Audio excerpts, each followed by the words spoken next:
Listo, chicos. Ahora sí vamos a dar inicio. Permítanme un momento. Recordemos que el día de hoy vamos a conversar y aclarar dudas sobre la tercera semana del curso, que nos invita a la aplicación del sistema de gestión, teniendo en cuenta que este no viene solo. Recuerden que ya venimos de la fase de la planeación, es decir, sí o sí tenemos que establecer una dinámica entre estos dos ecosistemas que nos van a poder permitir gestionar los peligros y riesgos de manera oportuna en cualquier ambiente de trabajo. Lo ideal es que una vez ustedes, sobre todo aquellos que ya están en este campo, comprendan que al abordar de forma adecuada los peligros y riesgos de su empresa, pueden garantizar como tal el principal pilar, que es el control del entorno, y de ahí poder lograr estabilizar y mantener como tal el sistema de gestión a través de la vigilancia. En este caso puede ser la vigilancia epidemiológica, que recordemos que son esos programas que nos permiten verificar el estado de salud de los trabajadores o hacerle un monitoreo, que puede ser anual. Incluso a veces hay algunas organizaciones que por su grado de peligrosidad lo hacen cada 6 meses. Eso va a depender mucho realmente de los controles existentes y de los posibles casos de enfermedad laboral que se puedan llegar a presentar. ¿Cómo lo hacemos? Obviamente con la ayuda de las evaluaciones médicas ocupacionales, que debe hacer en este caso un profesional médico que cuente con la licencia de seguridad y salud en el trabajo. Recordemos que lo que se hace desde esa fase es un monitoreo clínico al estado de salud del trabajador, enfocado única y exclusivamente a los efectos de las actividades que éste puede estar haciendo. Es decir, por eso es que cuando usted es empleado y realiza actividades netamente administrativas y va a sus exámenes médicos, el doctor le coloca a hacer una serie de ejercicios. Por ejemplo, levante las manos, agáchese, mantenga en posición recta su columna, dígame si le duele, alce las manos, en fin, toda clase de movimientos pasivos que puedan indicar si realmente el trabajador está manejando algún tipo de dolor o molestia a nivel osteomuscular. Asimismo, también va a haber enfoque psicosocial, va a haber enfoque específico en la visión, que es la visiometría, en lo auditivo, que es la audiometría, entre otras. Esto va a depender única y exclusivamente, repito, de los riesgos a los cuales usted va a estar expuesto. Seguido de eso, nos vamos a recordar un poquito lo que tratamos la semana pasada, lo que es relacionado con los controles de riesgo de acuerdo a la jerarquía que ya se tiene. Recordemos que el principal, el que primero aparece en la pirámide, es la eliminación, que es cuando suprimimos como tal el peligro por completo. Y en teoría viene siendo el más efectivo, pero como les dije en la oportunidad pasada, en la práctica es muy poco utilizado, porque para muchos profesionales eso significa tener que cerrar como tal la exposición, es decir, la actividad económica. Por lo que si no tenemos actividad económica, no tenemos trabajadores, y por lo tanto tampoco habría un sentido para establecer controles a los riesgos que se puedan generar en la actividad económica y que estos puedan llegar a afectar a los trabajadores. Sin embargo, tenemos otro control que sí lo podemos utilizar mucho, que es el de sustitución, que busca reemplazar el peligro por otro que genere menos riesgo. Yo creo que yo les di un ejemplo la semana pasada muy clave. Aquellas organizaciones que necesitan incluir en su proceso productivo ciertos productos químicos que pueden llegar a ser cancerígenos o muy dañinos para el medio ambiente, lo que hacen es que desde el estudio en cuanto a la composición química de este elemento y demás, buscan en el mercado otro que les permita obtener el mismo resultado en la producción, o por lo menos uno que tolere el mantener la producción sin necesidad de hacer tanto daño, ya sea a la salud o al medio ambiente. Entonces ahí lo que hacemos es que lo sustituimos, lo cambiamos. Asimismo tenemos que los controles de ingeniería. Este control como tal va de la mano de recursos económicos, casi siempre. ¿Por qué, profe? Porque es que él establece medidas técnicas que van directamente en la fuente o el medio que me está generando como tal el riesgo. Ejemplo de eso: confinamiento, aislamiento, establecer sistemas de ventilación mecánica, quizá también establecer controles en la fuente de seguridad, como lo pueden ser guardias de seguridad, adquirir ya como tal equipos o herramientas que traigan estas guardias de seguridad, adquirir equipos que permitan, sobre todo en aquellos que manejan herramientas de potencia, que permitan disminuir el grado de vibraciones que pueda llegar a pasar al trabajador, que tengan un sistema antivibración. Cuando adquirimos vehículos o montacargas con estos sistemas, suelen ser un poco más costosos que los normales. Entonces, de una u otra forma, siempre va a estar alineado al factor económico. Y por eso en muchas organizaciones realmente a veces lo dejan de un lado, lo desplazan. Chicos, les pregunto, ¿hasta aquí todo está quedando claro? Les agradezco que me respondan.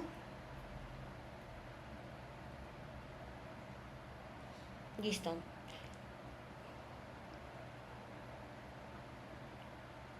Sí, señora.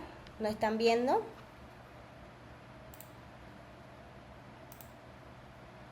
Denme un momento. ¿Quién más no está? Ay, ustedes, ¿por qué no me habían dicho? Por Dios. Esperen ahí. ¿Ahora? Ah, bueno, listo. Entonces, ya que estamos viendo todos, me excuso, no sé qué pasó, vamos a retomar. Entonces decíamos que el control de eliminación, si bien sí existe dentro de la metodología y es recomendado, es muy poco aplicado, ¿cierto? Por la relación que tiene entre la actividad económica y el mismo peligro y riesgo que ésta genera a los trabajadores. Ahora, si ustedes tienen la oportunidad en su vida laboral, aquellos que ya están dentro de este campo, de poderlo activar, maravilloso, porque se van a la fija, saben que siempre va a ser el control de mayor efectividad. La sustitución, dijimos que lo que hace es que reemplazamos como tal ese peligro inminente por uno que sea menos severo para la salud o el medio ambiente. Y en cuanto al control de ingeniería, decíamos que va de la mano de recursos económicos, y por eso es que en muchas ocasiones las organizaciones prefieren dejarlo al lado para ahorrarse como tal presupuesto. No es lo correcto, no es la buena práctica, pero es lo que vemos en la realidad. Sin embargo, nosotros como profesionales, sobre todo aquellos que ya están en esta área, lo importante es que cuando establezcamos este control en la matriz lo sepamos justificar. Profe, ¿cómo así? Sí, lo que pasa es que cuando vamos a la matriz y dejamos establecido, por ejemplo, se requiere encerramiento de el motor, encerramiento de tal cosa, y hacer un estudio un estudio higiénico, de ruido, para verificar si, antes y después, para verificar si realmente disminuimos como tal la curva de ruido. Eso significa para los gerentes dinero, y lastimosamente la seguridad y salud en el trabajo aquí en Colombia está vista como un requisito más para comenzar a operar, pero no con el espíritu de prevenir y garantizar la salud de los trabajadores. ¿Qué quiere decir esto? Que cada vez que tú llegues con una propuesta vas a encontrarte una barrera invisible, que es la resistencia al cambio y a la inversión. El empleador no le va a ver como tal utilidad a la seguridad si nosotros no lo sabemos vender, porque sí, entiendan y escuchen bien, para que él no sepa, ilústrese y aprenda el día de hoy.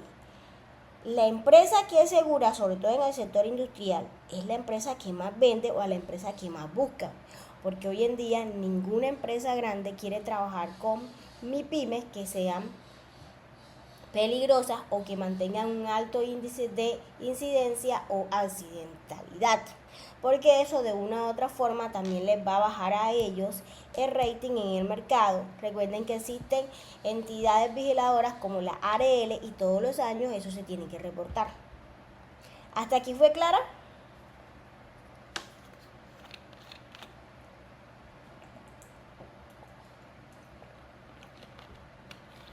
Entonces, chicos, en ese sentido, profe, entonces no voy a poder establecer control de ingeniería.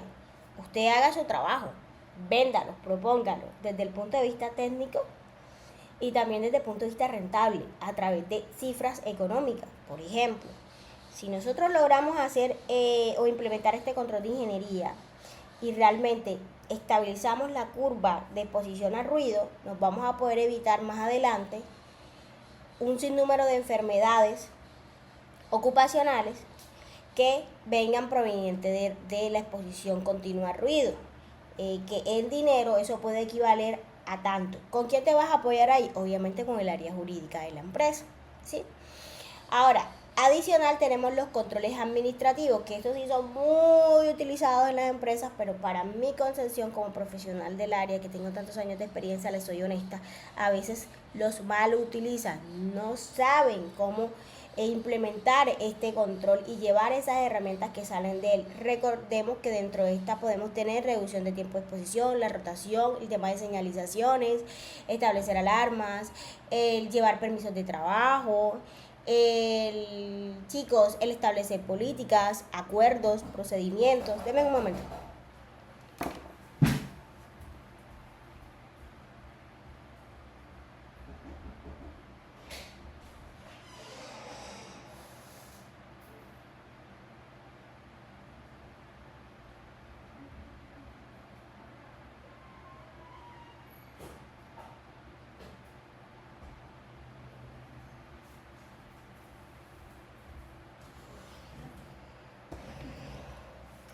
Listo, chicos.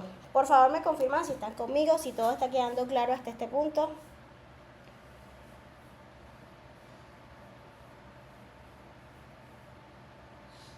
Chicos, ¿me están escuchando? ¿Se está proyectando? Perfecto. Entonces quedamos en los controles administrativos. ¿Qué pasa con ellos?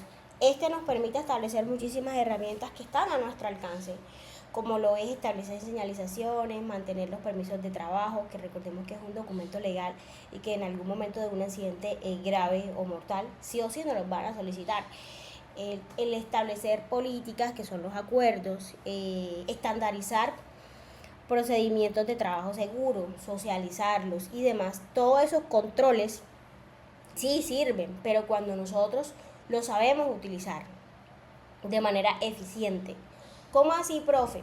Es que resulta que el sistema de gestión desde la semana pasada les vengo diciendo que no es estático, es dinámico. Por lo tanto, esos documentos que establecimos, esas reglas de juego, en algún momento tienen que ser revisadas y muy seguramente actualizadas, porque de pronto nuestro contexto cambió, nuestro número de trabajadores cambió, resulta que tengo que fortalecer mucho más el tema de proceso de inducción, reinducción, el proceso de socialización de las políticas, desde la toma de conciencia. No es que yo entré a la empresa hace dos meses y me mostraron las políticas, me dijeron, venga, aquí hay 5 políticas, ahí está, léalo, y de lo que usted entienda me va a responder estas preguntitas. No, ahí no estamos haciendo absolutamente nada, porque está comprobado científicamente que cuando nosotros estamos en espacios educativos, nuestro cerebro inconscientemente trata de bloquear cierta información. ¿Y lo bloquea con qué? Precisamente con esas cargas invisibles que ya tenemos, con los problemas, con aquello que nos tiene ahí pensando, o lo que viene, la incertidumbre. Por ejemplo, estoy haciendo un proceso de selección, pero hasta que yo no firme el contrato, pues yo no me siento seguro del trabajo, ¿sí? Entonces, cuando me están haciendo las pruebas de exámenes médicos, cuando estoy haciendo las pruebas psicosociales, cuando estoy haciendo las pruebas de conocimiento, sí o sí, mi mente va a estar confundida o está en ese estado de trance, de limbo que llamo yo, por esa incertidumbre. Entonces es importante que una vez ya tú captes a tu personal, lo sepas evaluar para que verifiques si realmente trae percepción de riesgo, trae o entiende la importancia del autocuidado durante las actividades de trabajo. Y con base a eso tú vienes y verificas tus controles existentes, en este caso los administrativos, puntualmente los procedimientos de trabajo seguro, todo el tema de toma de conciencia, del autocuidado, de las reglas de seguridad y salud del trabajo, de las buenas prácticas, y comiences a trabajar en ello a través de tus programas, lo traigas, lo envuelvas, lo enamores, como digo yo, en medio de todo este mundo de seguridad y salud del trabajo. Y por último tenemos los equipos de seguridad y salud del trabajo. Si nosotros analizamos esta pirámide por colores, nos damos cuenta que este último pliegue está en color rojo, ¿cierto? ¿Eso qué significa? Que viene siendo el control menos eficiente. Profe, pero ¿cómo así? Si actualmente yo no puedo ingresar a una planta si no tengo elemento de protección personal. Exactamente, pero vámonos a lo que es un elemento de protección personal. Recordemos que es una barrera física que lo que hace es que disminuye como tal el grado de severidad del daño que te puede ocasionar el riesgo, más sin embargo no lo elimina. No ponerle todos los elementos de seguridad y salud del trabajo, de todos los elementos de protección personal de tu trabajador, no va a evitar que éste se te enferme, no va a evitar que éste se te accidente realmente. Lo que va a hacer es que va a disminuir como tal el grado de severidad o daño en su persona, ¿sí? Estos casualmente son dispositivos como lo son el casco, las monogafas, los tapones auditivos o copas auditivas, que son los protectores de audición, los guantes, botas, incluso a veces hasta ropa de trabajo, como lo son los tiber, como son en este caso el tape, que es el que utilizan muchos los trabajadores que realizan soldadura, los herreros. No sé si ustedes han visto que utilizan un delantal. Bueno, ese delantal tiene como tal unas propiedades específicas que les va a permitir a ellos estar expuestos a altas temperaturas, pero a la vez también protegerlos de toda esa gama en este caso, de efectos que genera como tal la luz ultravioleta de la herramienta, que son efectos gamma. Ya pueden llegar a generar en la persona cánceres. Hasta acá todo claro, chicos.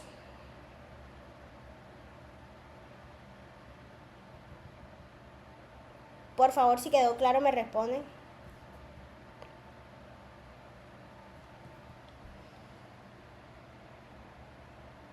Ahora, señores, ya que detallamos los controles, vámonos a lo que realmente nos interesa. Profe, ¿yo cómo lo llevo a la matriz y cómo sé si estoy en buen camino o no?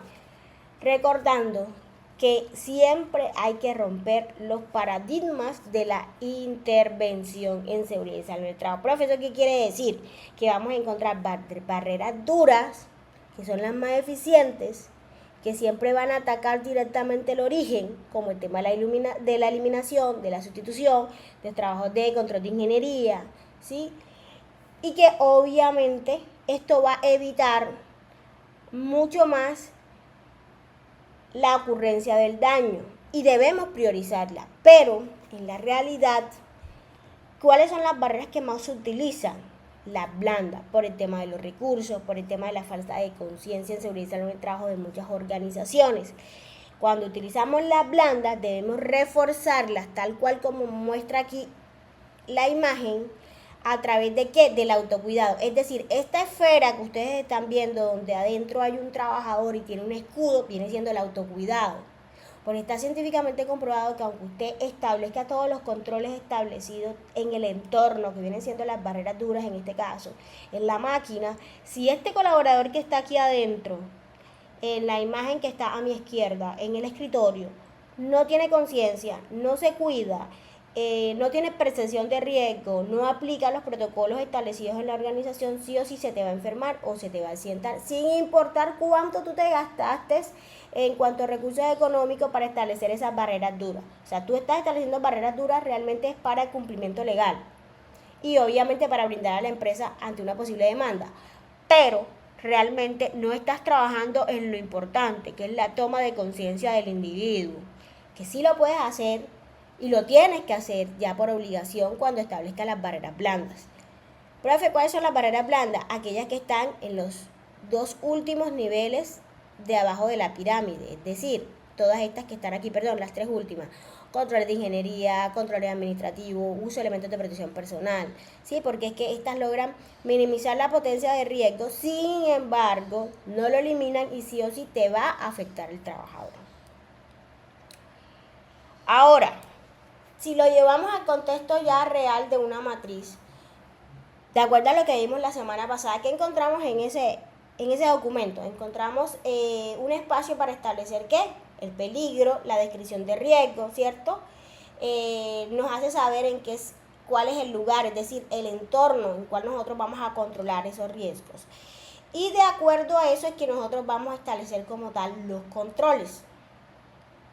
Se hace saber que cuando estamos hablando de riesgos en el entorno, que va de la mano del tema de iluminación, sí o sí debemos establecer un control de iluminación, porque lo ideal es que tú cambies como tal el sistema de iluminación que tenga la empresa por aquel que se te recomiende de acuerdo al estudio higiénico que te haga el profesional.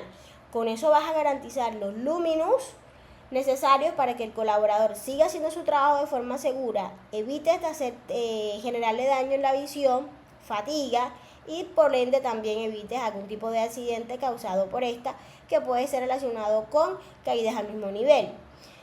En ese sentido también vas a estar cumpliendo la norma, porque recordemos que hay una NTC que establece como tal cuáles son esos límites que deben tener todas las organizaciones de acuerdo a la iluminación que están manejando, aquellas que solamente manejan iluminación artificial, aquellas que solamente manejan iluminación natural, o las que las unen, mezclan como tal, ya sea por tema de diseño del entorno o para bienestar del trabajador. Ahí mismo también le puede caber un control de ingeniería que puede ser enfocado al sostenimiento y mantenimiento de esas nuevas luminarias, ¿sí? Porque es que como todo se requiere hacer una vigilancia en ellas, ya que después de cierto tiempo obviamente se van a comenzar a dañar, tiene que haber un doliente, entonces ya ahí entramos con control de ingeniería. Ahora, cuando hablamos de sustancias químicas, sí o sí, inevitablemente hay que sustituir. Buscar comprar otro insumo que sea que genere menos afectación a la salud o incluso al medio ambiente. ¿Por qué no lo ilumino? Porque hay muchas organizaciones que requieren de sustancias químicas o productos químicos para poder realizar su misionalidad. Entonces, si tú lo eliminas, cierra la empresa. También podemos establecer controles administrativos en este caso, como lo puede ser procedimiento de manejo seguro de sustancias químicas, como lo puede ser procedimiento de almacenamiento seguro, procedimiento de disposición final de residuos y envases de estos productos químicos, ¿sí? Tú lo que haces es que lo estandarizas, lo socializas con los colaboradores que están expuestos directamente a este peligro, luego lo estandarizas y le haces seguimiento para verificar si realmente se está llevando a cabo como debería ser. Profe, ¿cómo le hago seguimiento? A través de inspecciones comportamentales. Esa inspección no va dirigida al entorno, ni en este caso al peligro o la fuente del peligro, sino a cómo el trabajador asume ese riesgo, cómo el trabajador se expone a él, si es consciente de que antes de ir a manipular o usar o almacenar o reenvasar estos productos, él debe sí o sí portar de forma adecuada sus elementos de protección personal. Si es consciente que una vez termine y va a sus horas de almuerzo, debe lavarse muy bien las manos. No come, no ingiere bebidas en el área de operaciones donde encontremos como tal residuos de sustancias químicas. Todo eso se lleva aquí al autocuidado y a la toma de conciencia. Cuando estamos expuestos al tema de energías peligrosas, como lo puede ser la electricidad en este caso, sí o sí también podemos utilizar controles de ingeniería, porque acá debemos establecer sistemas de pare, guardas de seguridad en las herramientas o equipos que estemos utilizando, procedimientos, todo el tema de el procedimiento de LOC, no sé si lo han escuchado, ese que nos invita a que establezcamos dentro de la operación como tal procedimientos de bloqueo seguros sobre todo cuando estamos utilizando electricidad de más de 110, mal no estoy. Entonces eso es muy importante también establecerlo. También pueden apoyarse en los controles administrativos. Miren que hay normas que lo soportan, como lo es la RETIER. Aquí lo que nos está invitando es a resaltar las buenas prácticas de las 5 reglas de oro en electricidad. Hasta aquí todo va claro, chicos.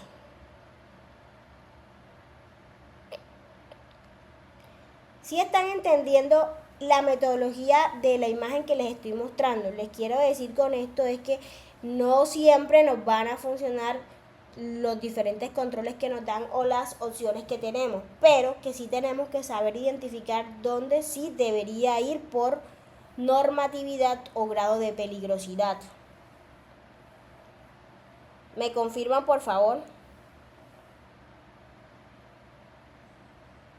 Listo, entonces quedamos por aquí por el tema de las cinco reglas de oro en electricidad, que recordemos, para aquellos que de pronto no estén familiarizados con ellas, que entre ellas tenemos la desconexión como tal o interrupción de las fuentes de alimentación eléctrica que se maneja en el área donde está el trabajador, el proceso de bloqueo o enclavinamiento, que es asegurar físicamente los dispositivos de corte,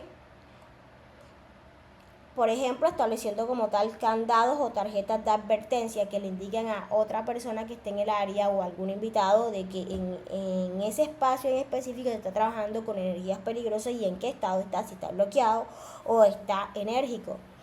También el tema de la verificación de ausencia de tensión, que eso se hace a través de una inspección visual, la puesta a tierra o cortocircuito, la señalización y delimitación del área o perímetro donde se esté trabajando es muy importante. Y también sí o sí necesitamos que el control de elementos de protección personal, que recordemos que esas herramientas en este caso no pueden ser ignoradas, sino que deben ser establecidas desde el inicio, es decir, desde la planificación del sistema de gestión debemos establecer que para aquellos trabajadores que están expuestos a energías peligrosas necesitamos herramientas que sean aisladoras, como lo pueden ser guantes, en este caso dialécticos, casco dialéctico. Es más, hay muchas herramientas manuales que en sus mangos traen como tal esta propiedad. Entonces hay que tenerlo todo en cuenta para cuando la empresa lo vaya a adquirir a través del proceso o el departamento de compra. Ahora, cuando hablamos de carga física, en tema del peligro ergonómico o biomecánico, que también lo llamamos, tenemos que establecer como tal controles netamente administrativos, porque aquí sí o sí tenemos que trabajar en la toma de conciencia, el autocuidado y en la fuente que es el trabajador. Profe, ¿por qué? Porque tenemos que crear cultura de seguridad y salud en el trabajo. Necesitamos que el trabajador sea consciente que sí o sí después de cierto tiempo tiene que hacer sus pausas activas, y todas las pausas activas que haga el trabajador no van a ser iguales. ¿Qué quiere decir esto, profe? Que el camionero no hace las mismas pausas activas que hace el trabajador que está en la oficina. El trabajador que está alzando bulto todos los días no puede hacer las mismas pausas activas que el que está en la oficina. El trabajador que por el contrario está atento a que suba y baje correctamente la plataforma, la monitorea a través de un sistema y demás, no puede hacer las mismas pausas activas. Por eso es que nuestro programa de pausas activas, según la resolución 1843 del año pasado, tiene que ser diverso. Y sí o sí tenemos que establecer un proceso de vigilancia. Alternar el tema de posturas, evitar el sedentarismo, capacitar constantemente, concientizar constantemente. Debemos buscar un equilibrio sano entre la toma de conciencia y los conocimientos el punto de vista de seguridad y salud en el trabajo que le damos a nuestros colaboradores. Por lo tanto, aquí ya comienza el ciclo de vida de la vigilancia médica, que es uno de los controles que a veces se queda corto cuando lo llevamos a la realidad en la matriz de peligro. Profe, ¿cómo así? Resulta que muchos me colocan controles existentes, exámenes médicos ocupacionales, pero venga, ¿qué tipo de exámenes médicos? ¿Cada cuánto se está haciendo? o si usted no lo quiere establecer directamente a su matriz, lo puede llevar a través de un programa. Entonces usted coloca, se establecen exámenes médicos ocupacionales de acuerdo a lo establecido en el procedimiento de exámenes médicos ocupacionales de la organización, versión tal. Entonces ya cuando la persona te vaya a revisar la matriz, te va a pedir que tú le muestres ese documento y ahí va a verificar qué, el tipo, la frecuencia, cómo es el seguimiento o el monitoreo de vigilancia epidemiológica que tú tengas en la organización. Si lo llevas aparte en otro documento, bueno, también lo puedes ahí referenciar. Lo importante es que eso quede documentado y claro, porque recordemos que el ciclo de este seguimiento o vigilancia inicia desde que tú captas al trabajador cuando le haces como tal el examen de ingreso. Sí, ya ese trabajador viene ¿con qué? Con una carga dinámica de otra empresa. Ya viene con una experiencia no solamente laboral, sino también esa es una experiencia que trae en cuanto a la carga de trabajo de sus otros o otro empleo. No sabemos si en la otra empresa se maneja seguridad y salud del trabajo. Lo ideal sería eso, pero nosotros sabemos que aquí en Colombia las cosas no son tan ideales. Entonces, ¿qué pasa? El trabajador me viene a mí ya con un dolor cansado en la espalda baja, no me lo notifica, yo no lo detecto porque no tengo sólido esta parte de vigilancia médica en la empresa. Y resulta que a los 6-7 meses, ¡pum!, se disparó una posible alerta de enfermedad laboral por lumbalgia media.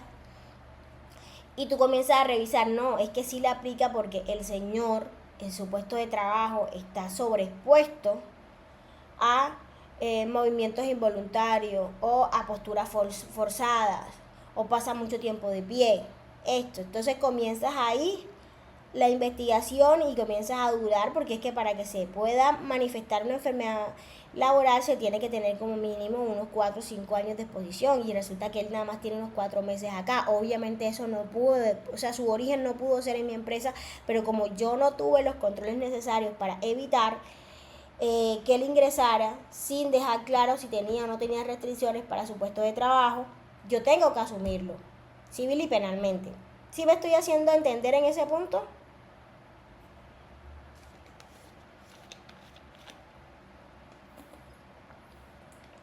Listo, entonces, una vez ustedes ya le dieron ingresos a ese trabajador, abrieron como tal su hoja de vida en la empresa y con eso también el historial, tienen que ser conscientes de que lo tienen que devolver una vez ya él termine su ciclo laboral a la sociedad con buena salud. Para eso establecemos como tal la fase de periodicidad, de seguimiento. Es decir, nosotros no podemos permitirnos que los exámenes médicos ocupacionales periódicos que hacemos superen el año, a pesar de que la resolución 1843 de 2025 le diera la oportunidad al empleador de tener por lo menos un periodo mínimo de 3 años para hacerlo. Profe, pero ¿cómo así si nosotros no? Sí, resulta que esta norma, más que todo, ampara a aquellas organizaciones que por su actividad económica no puede sacar del todo a sus colaboradores. Entonces lo tienen que hacer de forma progresiva. Es decir, hoy sacó 10, mañana sacó 5, mañana sacó 20 y así sucesivamente. Pero la buena práctica nos invita a que nosotros sí o sí lo hagamos anualmente para evitar que esa sobreexposición de X riesgo al trabajador pueda llegar a manifestar rápidamente una enfermedad laboral. Si nosotros no estamos al día con el tema de la verificación, créanme que sí o sí vamos a estar a puertas de una enfermedad. Y por último, hacemos lo de egreso. Pero recordemos que la misma normativa nos hizo saber también que cuando el trabajador tenga una incapacidad médica que supere los 30 días o una ausencia que no sea médica, si de pronto pidió una licencia no remunerada, que supere 90 días, sí o sí hay que hacerle un examen ocupacional que se llama retorno laboral, para verificar si este trabajador viene con las capacidades médicas necesarias para poder asumir su puesto de trabajo. Eso es importante que lo tengan en cuenta. Sí o sí se tiene que hacer. Ahora, los exámenes médicos recordemos que se adaptan según el perfil de riesgo, es decir, eso no lo establecemos nosotros como seguridad social del trabajo, eso lo establece ¿quién? Un médico ocupacional. Por eso yo tengo que enviarle la matriz de peligro actualizada a la entidad que me está ayudando con el tema de los exámenes médicos. Ahora, antes manejábamos un documento que se llamaba profesiograma. Gracias a la resolución 1843 ya nos hizo saber que ese documento no sigue, que fue derogado, por decirlo de alguna forma, y que todo el tema de los perfiles de exámenes médicos lo vamos a llevar justamente ya sea al manual de funciones o los perfiles de cargo que tenga la organización. Eso sí o sí debe estar establecido en ese documento.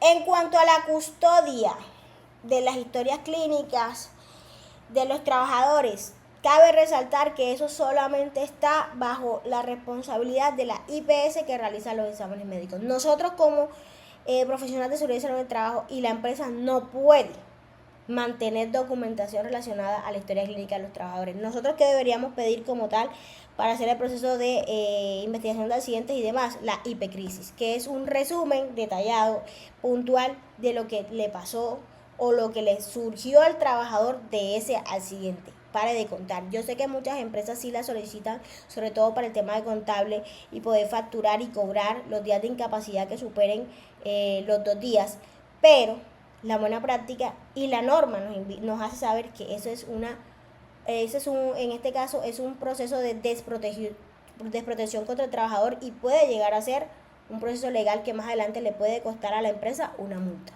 Eso es importante que lo tengan claro. Ahora, en cuanto a la retención, la norma hace saber que como mínimo se debe tener por 20 años. Por lo tanto, ¿usted qué tiene que hacer? Aliarse con su IPS para que ella le diga o le envíe el protocolo, procedimientos que tengan para garantizar esa retención, ese resguardo como tal. ¿Listo? ¿Alguien quiere ingresar o tienen una pregunta? Vale. Ahora, es importante que tengan claro que en ningún momento el empleador podrá conservar, anexar o divulgar información relevante con la historia clínica ocupacional de sus trabajadores. Esta solamente se puede conocer si tienes la autorización por mano escrita del trabajador y si estás en un proceso legal en donde se necesita establecer aclaraciones, mientras no puedes tener acceso a ella.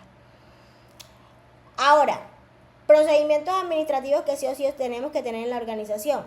Una matriz de exámenes médicos basada en los peligros, que en este caso ya les expliqué que de acuerdo a la normativa lo documentamos ¿dónde? En los perfiles o manual de cargo de la organización. Sí o sí va a depender de los peligros que se manejen en ella.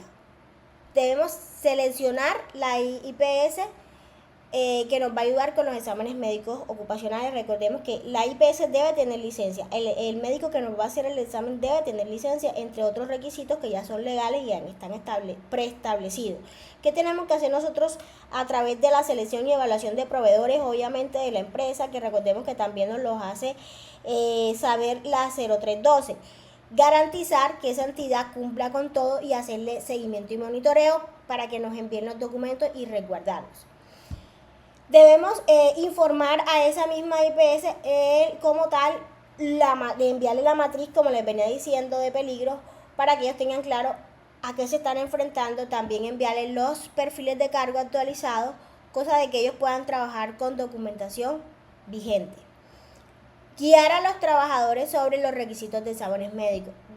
Dejarles claro a los muchachos que si van a hacer exámenes médicos que involucren exámenes de laboratorio, no pueden ir.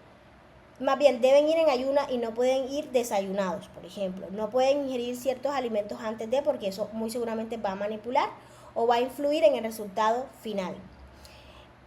los médicos deben emitir como tal el certificado de aptitud y restricciones médicas completo, de acuerdo a lo que nos dice la 1843. Debe tener una parte de la información general del trabajador y la específica que va relacionada al estado médico de este.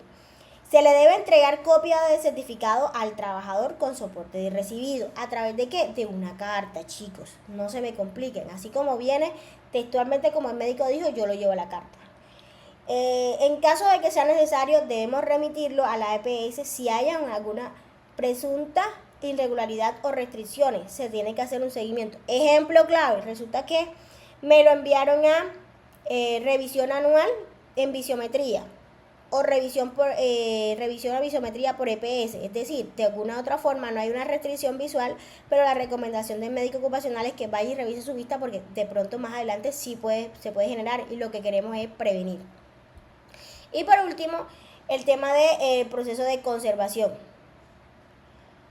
El médico es el único que está legalmente obligado a mantener como tal la custodia clínica de los trabajadores de nuestra empresa. Nosotros no podemos tenerla en sitio. ¿Listo? Ahora, para que se garantice el ciclo de vida continua, chicos, debemos que realizar las evaluaciones médicas, identificar si hay posibles alteraciones, activar como tal el monitoreo de las restricciones a los trabajadores, hacerle seguimiento a que ellos vayan a su EPS y se sigan tratando el tema, para que luego nosotros con ese resultado podamos llegar a ajustar el entorno de trabajo donde ellos están, adaptándola a las condiciones médicas de los trabajadores o incluso a las condiciones de vida que estos traen. Entonces, chicos, hasta aquí terminamos como tal todo lo relacionado con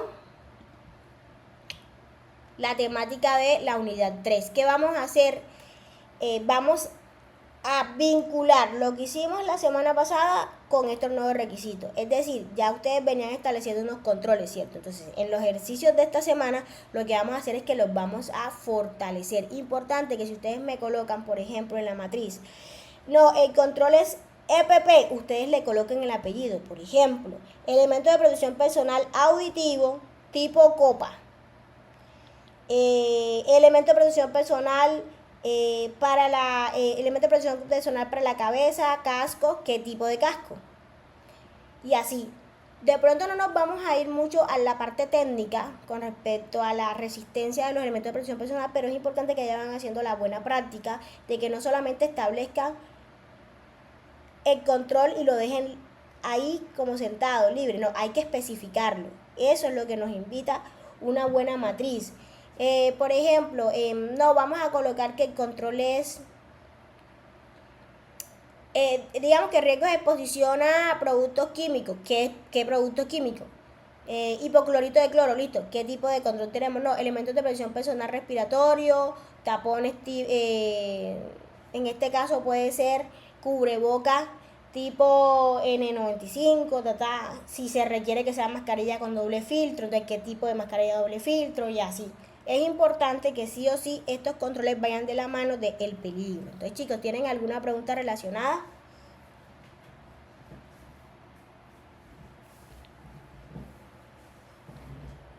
Muchas gracias, Fernando. Bueno, entonces yo creo que con esta información ya pueden ir adelantando las actividades que recordemos que se abrieron el día de ayer. ¿Sí? Muchísimas gracias por su participación y su asistencia. Cabe recordar que la grabación de este espacio se va a colgar en Sajuna, de acuerdo a las directrices del SENA. Importante que aquellas personas que quieran de pronto recordar algo puedan ir allá y volverla a revisar, y aquellos que no pudieron acompañarnos el día de hoy, bueno, cabe resaltar que sí o sí lo tienen que ver. Entonces, chicos, muchísimas gracias por su asistencia. Hasta el próximo encuentro. Ya saben, si tienen alguna duda, me van notificando por los canales internos y ahí vamos solucionándolo para que puedan cargar sus evidencias dentro de los plazos establecidos en el cronograma. ¿Vale? Muchísimas gracias. Hasta luego.